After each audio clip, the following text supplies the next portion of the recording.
CICIG ha desarrollado, así como la transferencia de capacidades al Ministerio Público y la Policía Nacional Civil, que se ha hecho de manera permanente durante estos 12 años de gestión. Desde la Comisión también hemos dedicado nuestros esfuerzos desde hace algunos meses en el trabajo de una transición y gestión de la información hacia las autoridades nacionales y la sociedad civil. Esperemos que los exitosos resultados en materia de combate a la corrupción e impunidad prosperen en Guatemala por mucho tiempo más. Desde ya reiteramos a todas y a todos la invitación a nuestro seminario internacional que se desarrollará los próximos días 20 y 21 de agosto, oportunidad en la que presentaremos el informe de cierre de labores de la Comisión.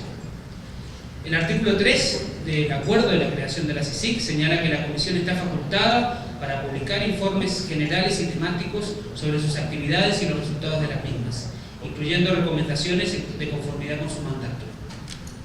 Es en ese marco que hoy presentamos y apoyamos este informe del cual vamos a discutir más adelante. En el marco de la culminación de su mandato y como sustento de las recomendaciones que al respecto formula el Estado de Guatemala, la CICIG apoya la realización de este evento como una oportunidad para el análisis de las redes que buscan procurarse impunidad en Guatemala en los más diversos ámbitos. Muchas gracias por acompañarnos el día de hoy. Vamos a estar acompañando la presentación del informe que ya van a poder encontrar en nuestro sitio web con el hashtag impunidad redes ilícitas. A continuación voy a invitar a la presidenta de la Fundación Mirna Mac, la señora Helen Mac, a dar unas palabras de bienvenida.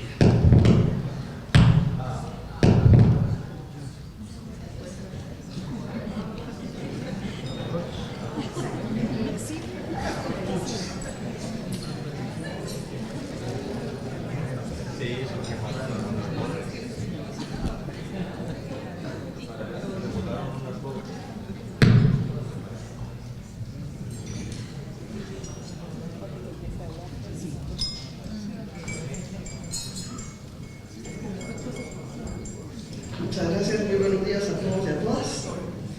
Les damos la bienvenida y gracias por estar aquí con nosotros. Como ustedes saben, la Fundación Mirna Mac siempre ha tenido entre sus objetivos la lucha contra la impunidad. La Fundación surge a partir del asesinato de mi hermana Mirna Mac, y eso ha sido la fuente de inspiración, dijéramos, de todos los ámbitos en donde la Fundación ha hecho sus propuestas tratando de ir eliminando esa impunidad que realmente corroe los fundamentos del Estado de Derecho. Una impunidad que ha estado presente toda la vida, pero que hoy lo podemos ver, quizás con distintas motivaciones, pero va lo mismo. Ustedes saben pues cómo esa impunidad, que es hacer varios actos sin ningún castigo y sin ninguna consecuencia, es lo que hoy en temas de corrupción pues obviamente nos tiene a todos en este contexto así de puro caos. Yo me voy a tener que retirar temprano porque justo tengo que ir a los tribunales. Estamos en medio del debate del caso de Mérida Escobar, que fue el policía que hizo la investigación, que identificó al principal sospechoso, Noel de Jesús Petete Álvarez, que pertenecía al Estado Mayor Presidencial, y que luego en el caso de los acuerdos de paz se quedó plasmado los famosos cuerpos ilegales de aparatos clandestinos. En el caso de Mirna fue una operación especial de inteligencia que tenía como objetivo el asesinato de Mirna. Y cuando digo especial de inteligencia era porque tiene ciertas características, ¿verdad? Todas esas operaciones son ilegales, son clandestinas, trabajan cuerpos o grupos mixtos, como se le dicen, el objetivo es la impunidad y utilizan técnicas como eliminación de testigos, desviación de la información, etcétera, etcétera, y todo lo que nosotros ya conocemos. Y de todas las violaciones de derechos humanos al día de hoy, hemos encontrado o identificado realmente dos casos, que ha sido el de Mirna y el de Monseñor Gerardi. No pudimos avanzar mucho en el caso de Porta España, pero tiene ciertas características que no solamente tienen que ver con técnicas de inteligencia, pero luego, ¿cuál es el objetivo que lleva? Que es la impunidad, desviando el móvil del crimen hacia lo que podría ser una delincuencia común. En el caso de Mérida, que es lo que estamos probando el día de hoy, es asesinan a Mirna, se identifica al principal sospechoso, de acuerdo a la doctrina de inteligencia militar, Beteta tenía que ser eliminado, sin embargo le avisan, huye, y ahí empieza a exponerse el sistema de inteligencia, queda vulnerado.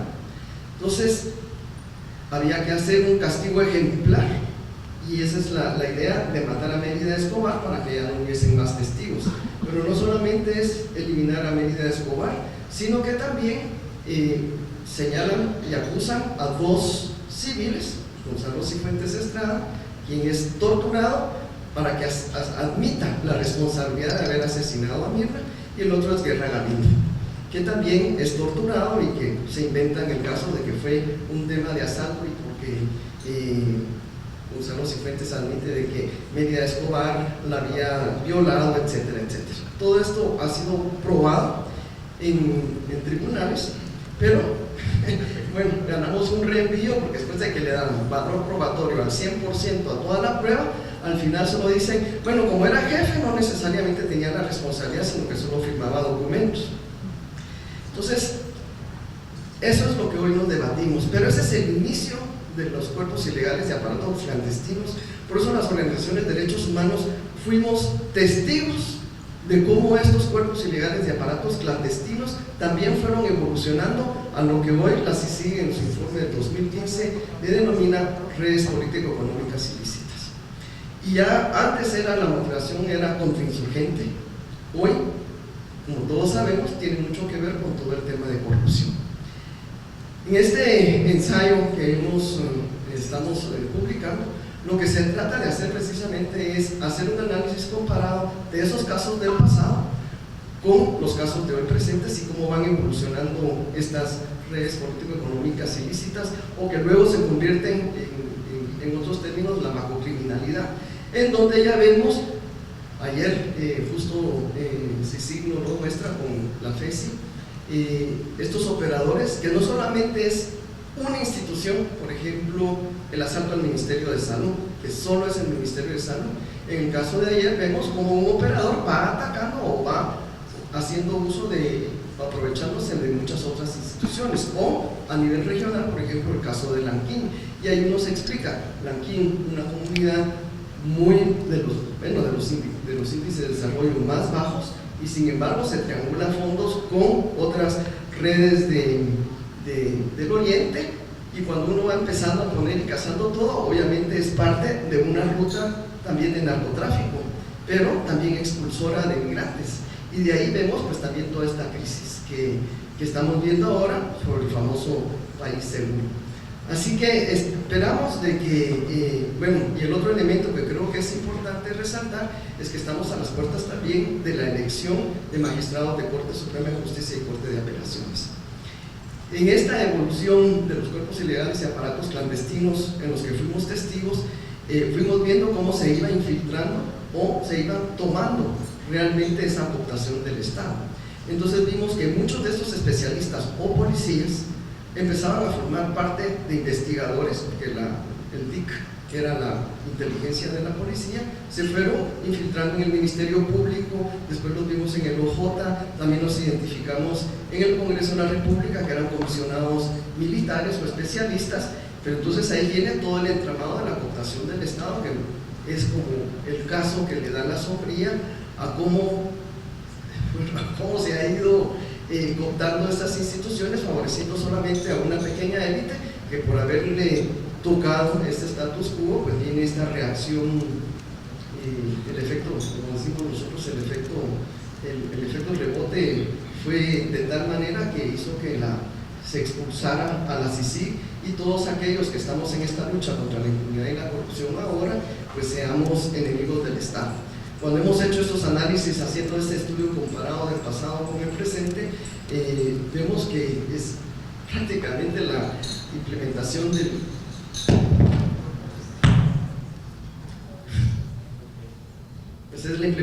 del Plan Victoria 82, antes desde una perspectiva contrainsurgente, hoy desde una perspectiva totalmente política, utilizando nuevas técnicas a lo que es los tiempos de ahora.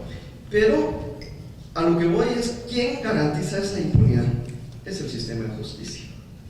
Entonces, En la sentencia del caso de Mirna, por ejemplo, hay un voto concurrente del doctor Sergio García Ramírez, en donde él, bueno, habla de todo lo que es el control de convencionalidad, pero al mismo tiempo habla de la responsabilidad del Estado y sus agentes, en donde cuando se hace justicia no se puede ver solamente específicamente puntualmente si eso tú no lo pones dentro de un contexto como han sido las violaciones a los derechos humanos. Pero también hay otro apartado que hace el doctor Sergio García Ramírez, en donde habla sobre el tema del plazo razonable. Y todos nosotros también hemos escuchado ese refrán popular, ¿verdad? Justicia retrasada no es justicia. Y sí, hay muchos problemas en el sistema de justicia, pero también hay un propósito que este sistema de justicia no se fortalezca, porque lo importante aquí es garantizar esa impunidad. Y eso es lo que estamos viendo ahora, en este momento, y ahí lo van a ver en el ensayo, cómo estas redes también de abogados son los que se encargan de garantizar pues esa impunidad. Y hoy también ya lo vemos, 47 o 48 diputados no quedaron reelectos, de estos que le llamamos del pacto de corruptos, pero que han dejado también a sus familiares para que se reproduzca nuevamente pues este modelo. Entonces, creo que Guatemala no podremos salir adelante, y por mucho dinero que metamos en el tema de inversión, si de todas formas esa inversión no llega al más necesitado, obviamente Guatemala no sale adelante. Hay que ver la problemática desde una manera más amplia, más integral, y cuál es lo más importante, es el sector justicia. Porque o te penaliza o te castiga por esos actos fuera de ley, o simplemente se hace de la vista gorda. Y así, bueno, por lo menos en la fundación eso sostenemos, y que ahí también empieza todo el debilitamiento con más fuerza institucional, es cuando la Corte de Constitucionalidad dice: sí, usted no puede romper unilateralmente un acuerdo en Naciones Unidas y tiene que acatar pues el artículo 12.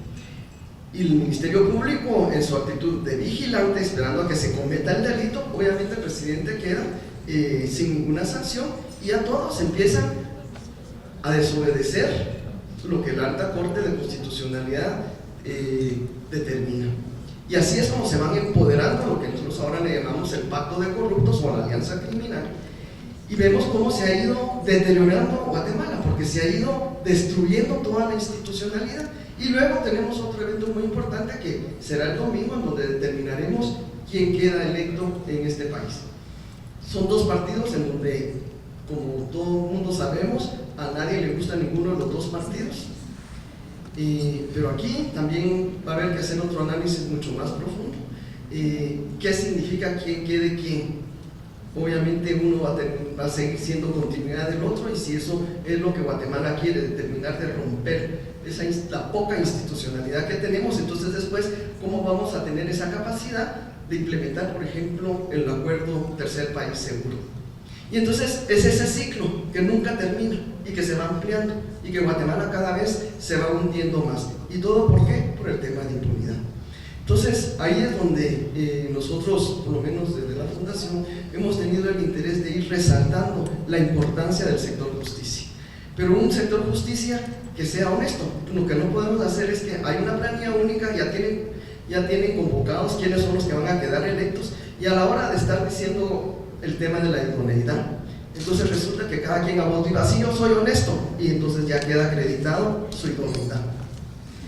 Y luego viene el retorcimiento, porque esa impunidad puede ser fáctica, ¿verdad?, que es el resultado también de una impunidad normativa, y esa impunidad normativa viene de la desnaturalización y del manipuleo de la norma jurídica. Entonces resulta que ahora el tema de la idoneidad y de la honorabilidad la tenés que probar como que si fuera un proceso penal, y eso no es así. El tema de la idoneidad, el tema de la honorabilidad tiene que ver con tu trayectoria, con la ética profesional. Tampoco es que sea un objeto etéreo, ¿verdad? Para eso todos los colegios profesionales le obligan a los profesionales a jurar, por lo menos acatar lo que es el código de ética de cada uno de los colegios. Entonces todo eso queda en la impunidad. Entonces empieza desde la parte de la impunidad, empieza desde la parte normativa y su manipulación y su desnaturalización, hasta lograr esa impunidad de hecho, que es lo que hoy estamos analizando. No me voy a detener más porque tengo que salir corriendo para irme a tribunales. Espero que sea de utilidad y de reflexión. Este ha sido una serie de investigaciones académicas con el investigador principal, que es Harald Waxenecker, y con el apoyo de la Fundación Heinrich Böll, y también con Diaconía y otros donantes que nos están apoyando en esto para realmente descubrir dónde está la raíz de esa impunidad que corroe el sistema democrático de derecho. Entonces yo los dejo con los expositores y me van a tener que disculpar por si tengo que salir corriendo para poder estar en tribunales. Muchas gracias.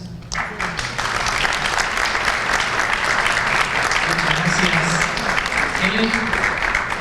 Siempre tan activo. No hay mejor indicador de la realidad. Hay que irse a tribunales. Vamos a invitar, para continuar con las palabras de apertura, al director de la Fundación Heinrich Böll de El Salvador, el señor Marco Pérez Navarrete.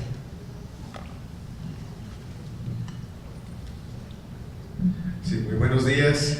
Muchísimas gracias por su asistencia. En primer lugar, a la Fundación Mirna Mac por este esfuerzo notable de apoyar todas las alternativas apenas que tenemos en la región centroamericana, en el caso guatemalteco, para el estudio de estas redes de poder ilícita que rayan en lo legal. También agradeciendo el espacio a la Comisión Internacional contra la Impunidad en Guatemala, sí, estamos viendo prácticamente toda una evolución y un desafío internacional que han presentado a través de su trayectoria en Guatemala. Nos ha parecido desde su inicio que era una gran oportunidad para que Guatemala cambiara de alguna manera sus paradigmas en cuanto al tratamiento de la justicia y la lucha contra la impunidad. Lastimosamente podemos ver a través de esa evolución histórica de los años de la CICIG en Guatemala que a pesar de sus logros, a pesar de sus grandes confrontaciones con el poder fáctico del país, también significa no una derrota, pero sí un espacio que tiene que ser suplido por nuevas alternativas democráticas. En ese sentido, la salida de la CICIG consideramos a través de la Fundación Heinrich Böll que no es sino una confirmación de la sintomatología centroamericana con respecto a aquellos cuerpos y entidades que luchan contra la impunidad. Como hablábamos con Helen alguna vez, quienes están en estos lados, seguramente la historia les reconocerá que hicieron lo posible para cambiar la situación y transformar la realidad de la gente que sufre por estas vejaciones contra la justicia. La Fundación Heinrich Böll, a través del Partido de los Verdes en Alemania, muestra todo su apoyo a este esfuerzo, y ya hemos trabajado anteriormente con la Fundación Mirna Mac y con el investigador e historiador Harald Waxenecker, y nos congratulamos de por lo menos incentivar este tipo de estudios, este tipo de análisis, porque al final la historia, como digo, prevalecerá con respecto al juzgamiento de lo que se trató de hacer para que una sociedad como la guatemalteca cambiara y se transformara en algo distinto. En estos momentos de crisis institucional que prácticamente pasamos a través de transiciones en el área centroamericana, pues ahora le toca a Guatemala y pende de un hilo ese Estado democrático que en algún momento se vio como una luz al final del túnel, con estos esfuerzos, como decía, de entidades como la Fundación MAC y la CICIG. Sin embargo, no hay que desfallecer, estamos acá para apoyar estos esfuerzos y para gritar hasta la última hora. Así que muchas gracias nuevamente por su asistencia y su participación.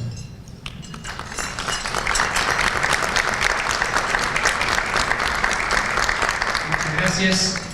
Y bueno, vamos a escuchar al investigador a cargo de este informe, el señor Harald Waxenecker de la Fundación Heinrich Böll, quien nos va a tener a cargo la presentación del informe Impunidad y redes ilícitas, un análisis de su evolución en Guatemala. Buenos días. Bien, El informe busca aportar algunos elementos analíticos históricos sobre la evolución de fenómenos de poder que se han perpetuado en el país, llámese desde los SIACs hacia las redes ilícitas, y aunado a esto su capacidad de producir impunidad como un elemento fundamental para lograr este continuum. El informe tiene 4 capítulos básicos: una introducción conceptual sobre el tema de la impunidad, un capítulo sobre estructuras y redes de poder, abordando 5 casos paradigmáticos, 3 casos desde la década de 1990, el caso MAC, el caso Mérida, el caso Gerardi, y 2 redes más recientes, una red que aborda básicamente el caso de Caja de Pandora, alrededor de la figura de Arzú y de Byron Lima, y la otra red que sería la estructura criminal mafiosa del Partido Patriota, fundamentándose en 8 casos judiciales. El tercer capítulo reflexiona precisamente sobre formas de producción de impunidad, enfatizando en las líneas de continuidad que nos conducen hasta la actualidad y algunas conclusiones y desafíos. Helen ya compartió, quién mejor que sea ella, sobre los casos MAC y Mérida en los 90, ¿no? Es decir, junto con el caso también del asesinato del Monseñor Gerardi, son casos que pertenecen a la guerra y el autoritarismo, aunque sucedieron en la democracia y parcialmente también en la paz. Eso nos ubica en un momento importante de la transición y de la complejidad que esta transición múltiple proyecta hacia la sociedad, sobre todo en relación a estas estructuras represivas y violentas que subyacen en la sociedad. Y en este sentido, pues estas estructuras han tenido un carácter profundamente político, muy militar, vinculado a las estructuras de la inteligencia sobre todo asociada al Estado Mayor Presidencial. Es decir, hay una subordinación de lo civil frente a estas estructuras de inteligencia militar. Hay una lógica de un Estado dual, uno regular, democrático, y otro oculto, represivo, corrupto, violento. Esa dualidad no es nueva, ¿no? Lo reconocemos también, y Frankel ha reflexionado sobre este fenómeno en la Alemania nazi. También hay otros ejemplos. Tunander, Wilson reflexionan en Turquía, incluso en los propios Estados Unidos, sobre el Deep State, el Estado profundo, esa existencia de un Estado y de estructuras de poder al margen de la legalidad, y no precisamente para subvertir el Estado, sino que para sostener el status quo. Eso es un elemento fundamental de la década de los 90 y de la problemática de qué sucede cuando este tipo de estructuras y redes de poder se perpetúan en contextos de transición, y esto pues ya nos conduce hacia años mucho más recientes. Esta es la representación gráfica de la red criminal mafiosa del Partido Patriota. Entre los años 2011 y 2015 se sistematizan casos como la línea, bufete de impunidad, Woody Rivera, la Cooperacha, cooptación del Estado, de SECU, del RIC, y de la subordinación del poder legislativo. Dentro de esta red es también un análisis temporal entre 2011 y 2015, que tampoco es una red estática en ese tiempo analítico. Entonces hay que entenderlo en su dinamismo como tal, a partir de las relaciones construidas. Lo evidente también y la característica de los casos es el poder céntrico, en este caso obviamente alrededor del presidente Otto Pérez Molina y la vicepresidenta Roxana Valdetti, y círculos de operadores político-económicos alrededor de estos poderes céntricos. Esos poderes céntricos que reparten feudos hacia los aliados más cercanos, dígase Mauricio López Bonilla, Ministerio de Gobernación, Alejandro Sinibaldi en el MISIBI, Eric Archila en el MEM. Es decir, ese reparto de feudo también construye, por un lado, un complejo entramado horizontal en función de la materialización del poder y el enriquecimiento ilícito, pero también sigue sosteniendo un carácter jerárquico, siempre dirigido hacia este núcleo céntrico de poder. Alrededor de esto, los operadores políticos, por un lado, obviamente, algunos de los llamados comisionistas permanentes, el ámbito de la construcción, Raúl Osoy Penaos, Gabriel Guerra, por ejemplo, del ámbito de las portuarias, Jules Bickman Probst, Juan José Suárez, del ámbito de la seguridad asociado a la SAS, Miguel Ángel Martínez.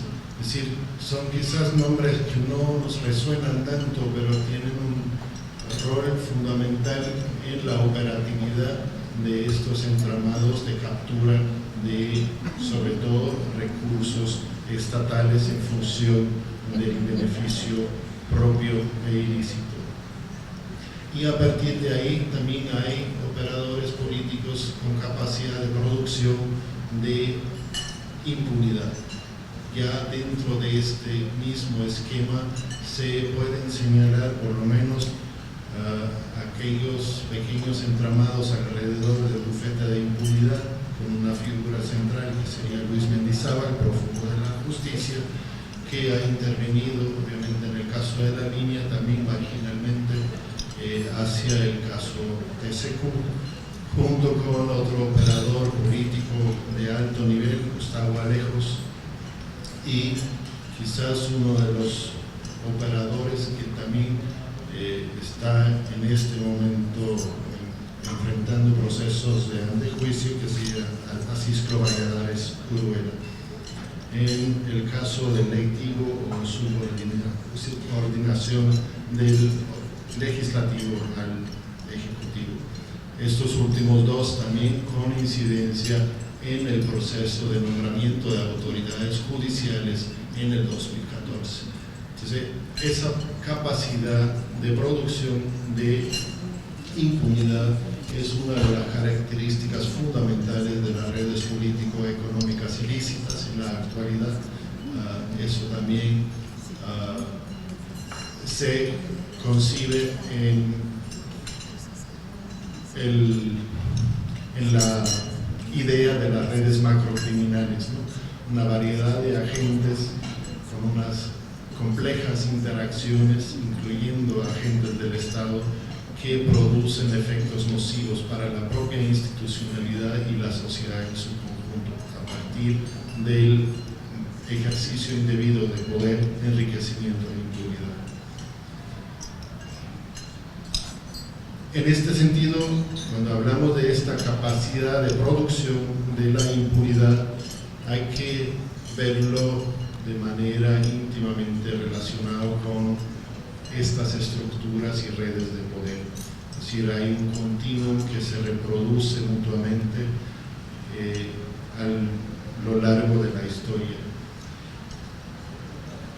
En el informe se aborda la producción de la impunidad a partir de tres elementos: los ciclos de reforma y contrarreforma, las redes de abogacía al servicio de la criminalidad y la influencia indebida en el nombramiento de las cortes. Quiero abordar estos tres enfoques brevemente. El enfoque de la transición y reforma contra reforma. Hay por lo menos 4 aspectos importantes. Uno de los cambios fundamentales fue el cambio del sistema penal inquisitivo al acusatorio. Eso sobre todo a partir de la democratización y luego de las reformas a principios de los años 90, donde el sistema penal se ajusta de alguna manera a estas nuevas exigencias, ¿no?, de una era democrática en el país, a partir de reformas al Código Procesal Penal, a la Ley Orgánica del Ministerio Público, las reformas constitucionales en el 93, se empieza a instaurar un sistema que enfatiza en la división de competencias de investigación, persecución, juzgamiento y ejecución, en la publicidad y la oralidad de los procesos, etc., ¿no? Es decir, per se, estos cambios no pudieron romper con los fenómenos de poder, sin embargo, son elementos contextuales importantes que marcan los años más recientes. Otro cambio importante es de la guerra a la paz, es decir, de lo militar autoritario hacia lo democrático civil. Sabemos que no es automático y no es absoluto ese tipo de procesos, ¿no? Ya vimos también que uno de los roles centrales jugó el Estado Mayor Presidencial en los casos de los años 90, es decir, el tema de la inteligencia y sobre todo de la inteligencia militar es un tema central en ese proceso de la guerra a la paz, de lo militar a lo civil. Formalmente el EMP se disolvió en el 2003, al final del periodo gubernamental del FRG.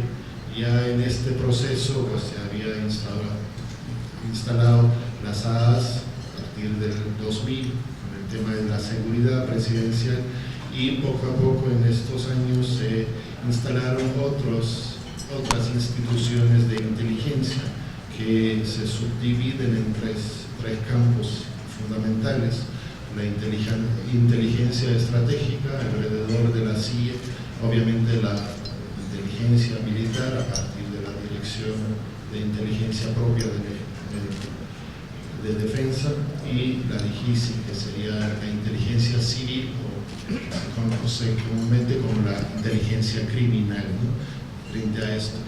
Y además se instaló en el país el Consejo de Seguridad Nacional, es decir, en lo institucional se produce un fenómeno de nuevos núcleos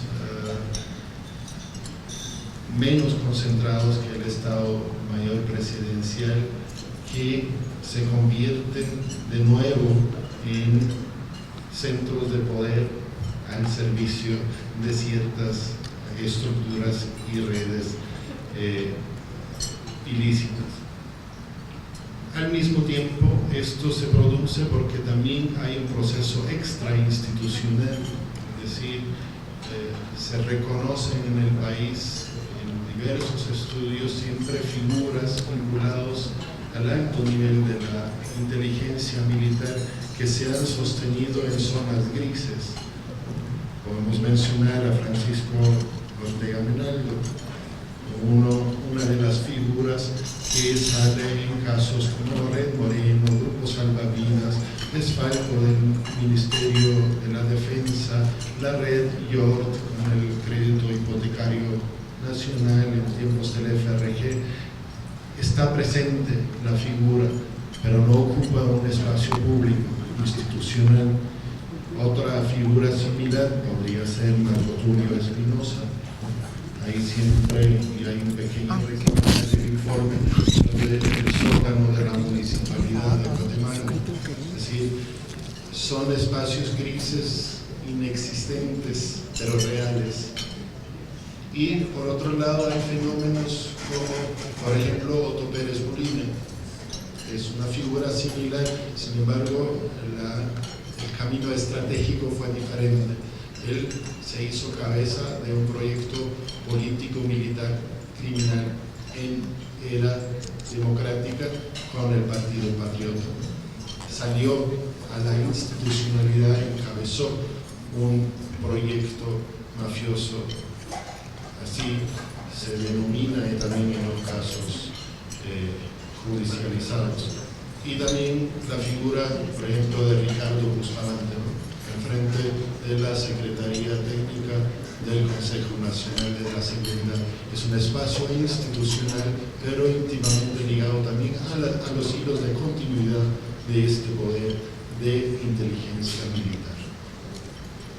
Y por último, no por último en esta diapositiva, hacía rupturas y reformas, ¿no? Eso fue precisamente parte del proceso finales de los 90, los acuerdos de paz, el reconocimiento de las CIACs, la presión desde la sociedad civil, desde el movimiento de derechos humanos sobre ese fenómeno de los poderes ocultos, y pues eso obviamente inaugura un ciclo distinto de reformas y que logra romper con ciertas dinámicas de estas redes de poder y de impunidad.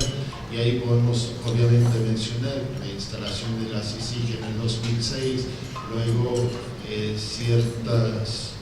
ciertos cambios y reformas en el ámbito del Ministerio Público, incluso desde el 2008 hasta el 2018, algunos cambios dentro del Ministerio de Gobernación y PNC, sobre todo en gestiones de Jiménez, Menocal, Rivas, o también en el OJ, importantes cambios como los juzgados de mayor riesgo, ¿no? Que son elementos que han permitido dar pasos hacia adelante, hacia la desarticulación de estas redes de poder y hacia la ruptura con ciertas estructuras o con ciertas prácticas de impunidad. Obviamente, y esto es reconocido, esto llega a un punto donde este status quo responde, y es lo que Helen menciona, Victoria 82 Reloaded, y vamos hacia la contrarreforma y la regresión, y entendemos perfectamente en la actualidad el pacto de corruptos, la terminación unilateral del acuerdo con CICIG, etc., corresponden a esta dinámica, y esa es la dinámica que marca la coyuntura del ahora.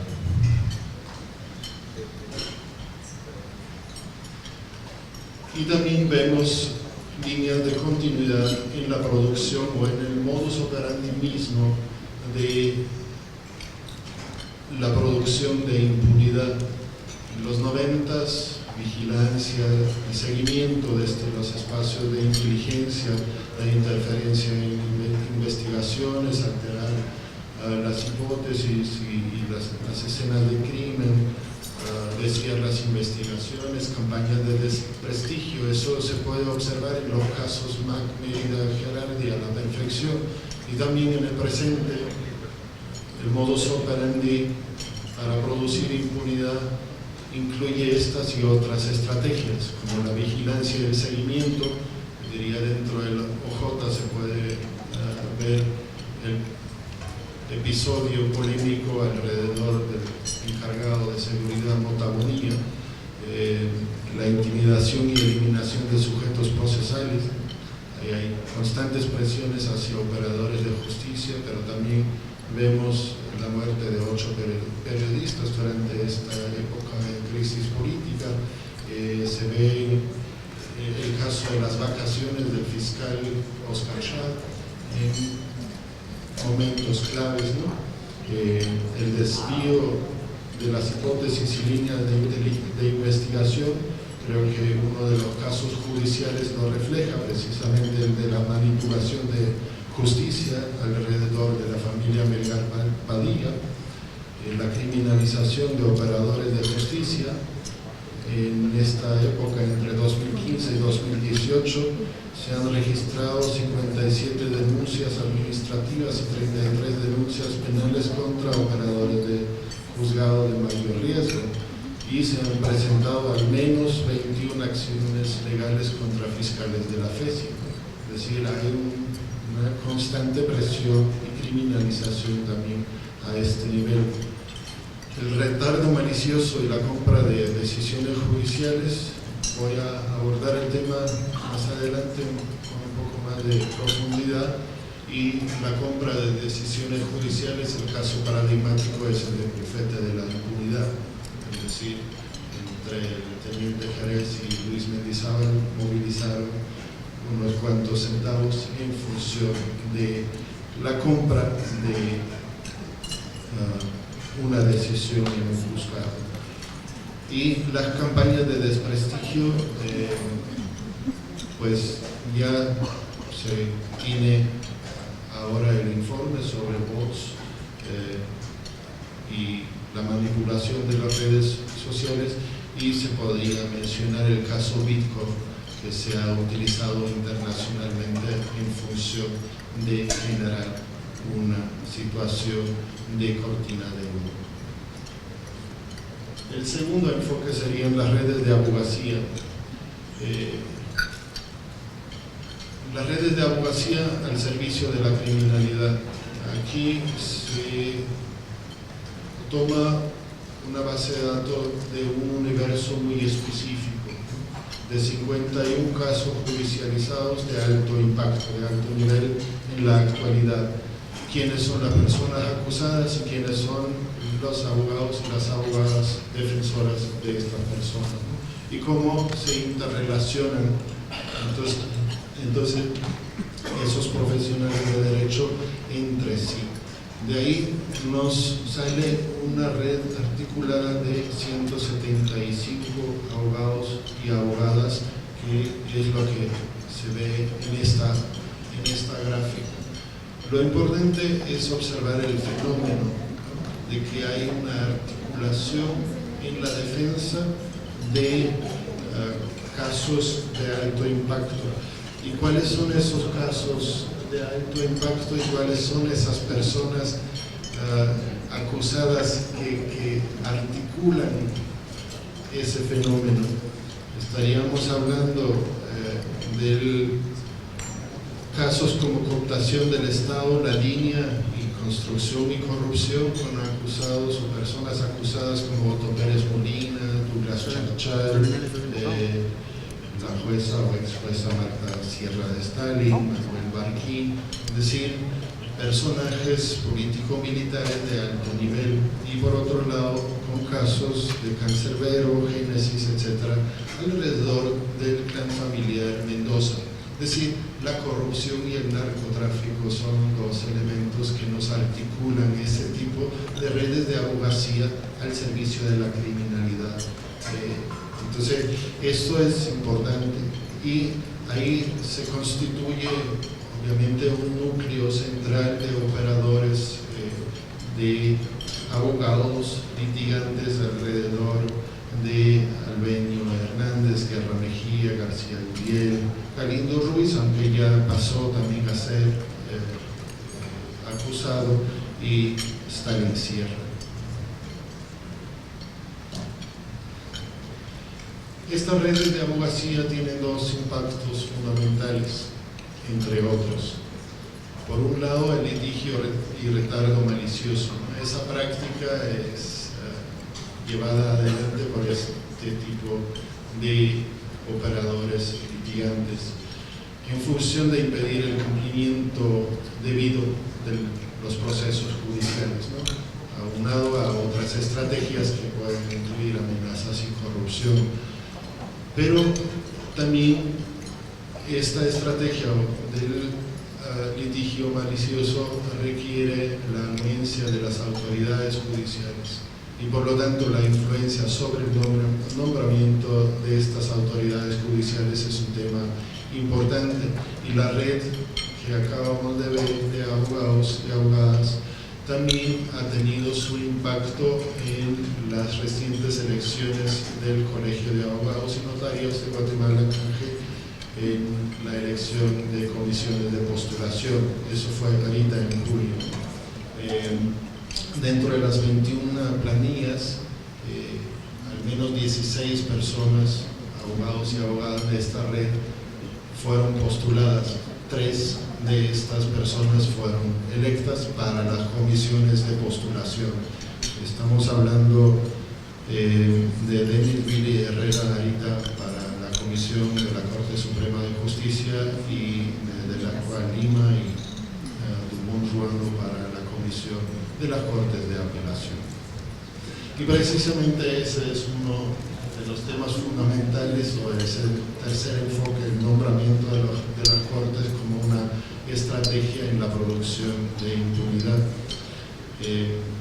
Reconocemos el caso de las comisiones paralelas en el 2014. Básicamente se trata de una forma de captura de Estado, ¿no? Roberto López Villatoro monta un sistema paralelo con comisionados, candidatos, diputados para tomar decisiones en espacios y vías subyacentes a la formalidad y la legalidad. Entonces, dentro de estos espacios obviamente se negocia la impunidad a futuro, y esto es, digamos, uno de los bienes, una de las capacidades, mayores capacidades o más importantes en función de la operación y perpetuidad de una red criminal, la garantía de la impunidad de cara al futuro. Entonces, en ese sentido, el caso del 2014 nos permite sacar lecciones también de cara al 2019.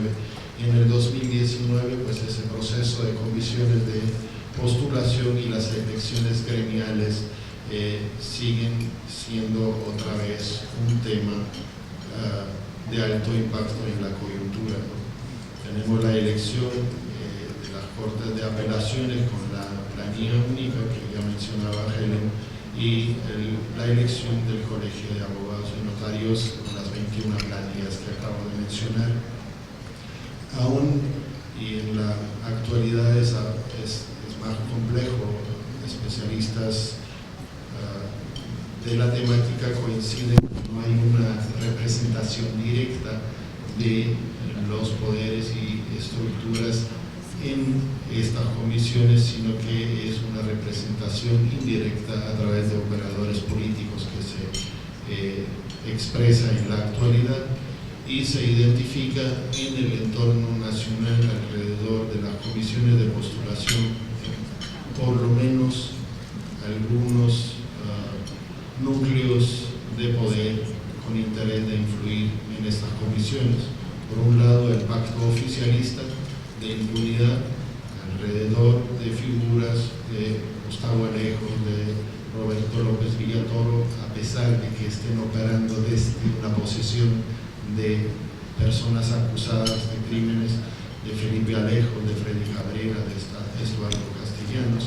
Esos serían algunos de los operadores de este pacto, y de operadores políticos no alejados del pacto anterior, pero con enfoques quizás también particulares alrededor de Gustavo Herrera, de Juan Carlos Godínez, de Luis Ramírez, de Pérez Aguilera, de Eduardo Galvez, y quizás también de la cúpula del propio CANGE.